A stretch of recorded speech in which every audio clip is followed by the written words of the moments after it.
Hi there. Today I wanted to discuss a couple of Supreme Court of Canada cases that definitely have implications for men versus implications for women. One of them is known as Hutchison, and the other is known as PP versus DD. And these cases were about the liability for sex.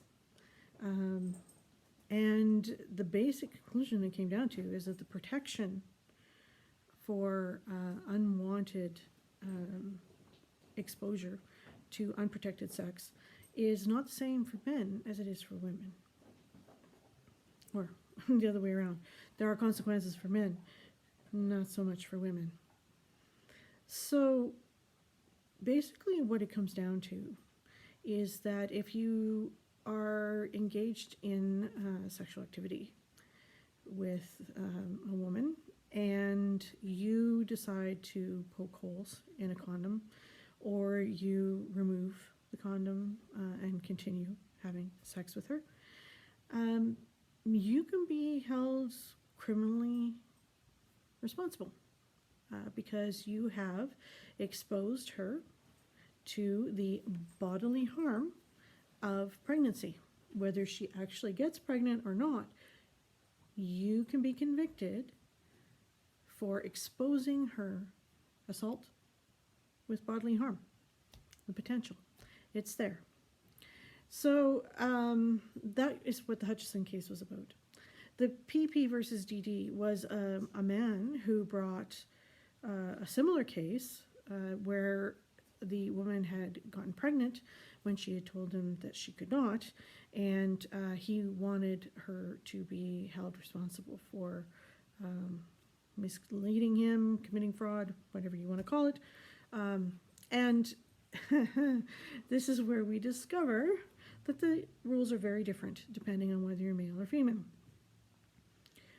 So what this second case came down to is if she pokes holes or removes it, or, and this happens, guys, believe me, this happens, she takes a used condom and turns it inside out and then uses the fluids to get herself pregnant. There's basically no consequences for her from a legal perspective.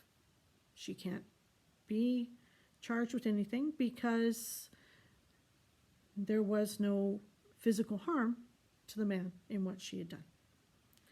There's no risk of pregnancy for a man. No one has successfully charged a woman with fraud or brought a lawsuit for fraud, for deceiving a man, for saying she was using contraception when she wasn't, that she was infertile when she wasn't. You name the game.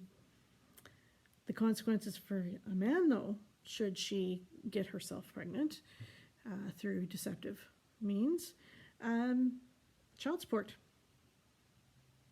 At the very least, you're going to end up paying child support, if not potentially having a child in your life.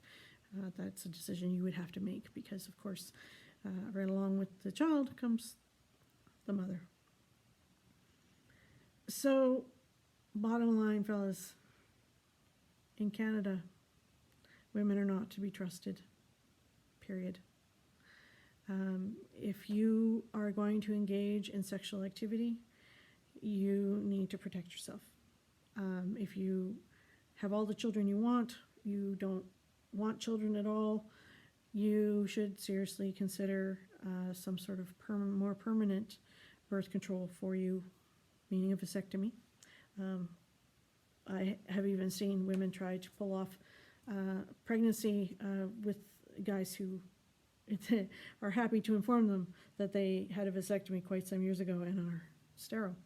And the word comes out that she had had an affair and someone else was the baby daddy. If you are using condoms, then make sure you're providing them, that there is no holes in them, that they stay on, and that you take them with you. Do not put them in a garbage can. Do not Leave them somewhere where what's in them can be used. You could flush it. You could have a bag in your pocket where you take it with you and get rid of it elsewhere.